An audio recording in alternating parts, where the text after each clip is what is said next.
What's up, Thrashers, and welcome back once again to the Thrash Maniac 99 YouTube channel, and I am back with yet another episode of Under the Radar, and we are back with a three-peat of albums, because August 30th, I should say, had quite a lot of releases, and I couldn't get to all of them in full-length reviews, but I'm here to briefly talk about three that I was curious about.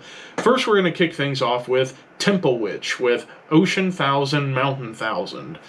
This came out on Wormhole Death Records, and this is the second album from this Kent/Akron, Ohio-based doom metal band. Of course, anytime I see an Ohio band listed on anywhere in terms of releases, I'm curious to check it out, see how my home state does in terms of all of metal.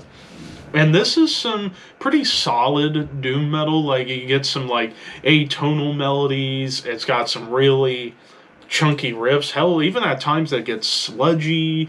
There's even a little bit of a stoner warmth to the guitars on a couple of tracks. And a little bit of dissonance in there, too, like dissonant melodies. The vocals are rather hypnotic. Some nice bass grooves. Clean guitars. Hell, even at times, it almost sounds like funeral doom. It gets so slow and heavy at times, it borders on funeral doom at times. It does get really lavish and some tasty acoustic guitars. Really, the only issue I had with this album is I do feel, especially in like the end of certain songs, kind of drags out on the ambience a little bit.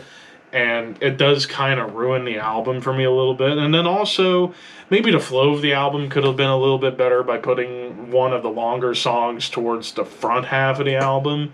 And I think the flow would have been better. But if you are a fan of bands, I would say Conan, Chemist, Reverend Bazaar, and Yob. Check this out. I'm going to give this a 3 out of 5. I thought this was a good offering from another pretty good Ohio band.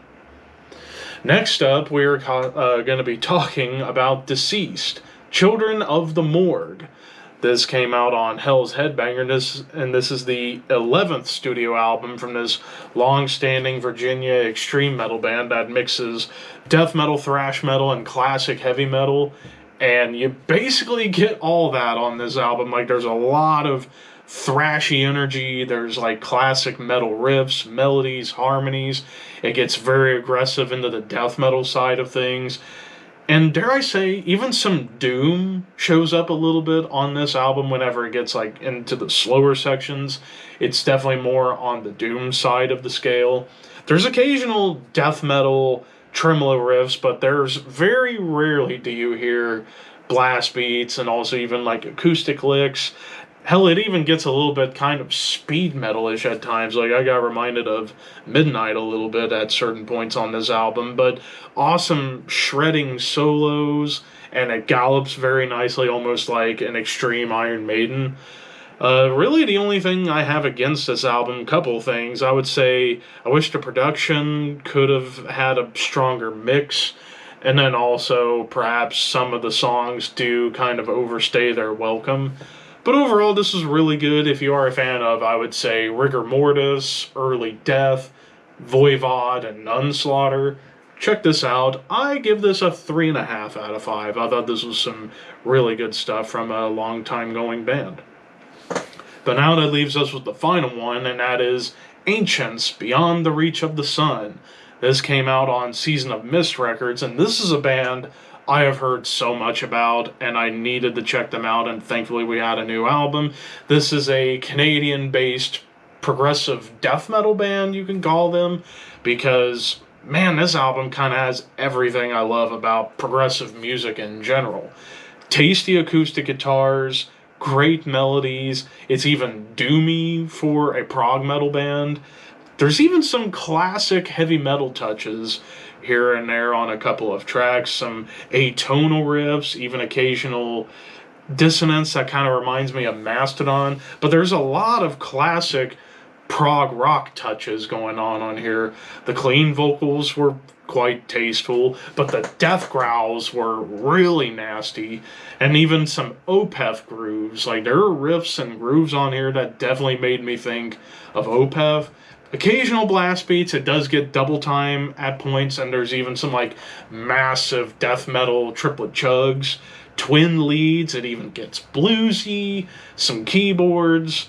It really just has everything I love about progressive metal. Hell, even at times I got reminded of bands like Alice in Chains when it came down to the doomy side and like the more darker side of things. And when it gets really heavy, it gets to the level of a band like Gojira, I would say. The only complaint I have about this album is I do think I do think it's pretty top heavy.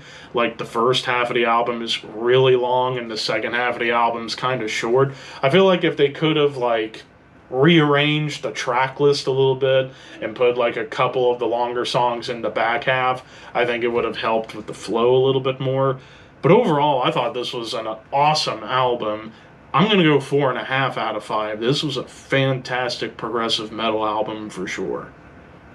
But of course, those are all just my opinions. What did you guys think of these albums? And of course, links will be in the description box for the albums for you guys to check out. Thank you for watching. Like, comment, share, subscribe, all that fun stuff. Keep your horns high and your dreams wet. Thank you for your patronage.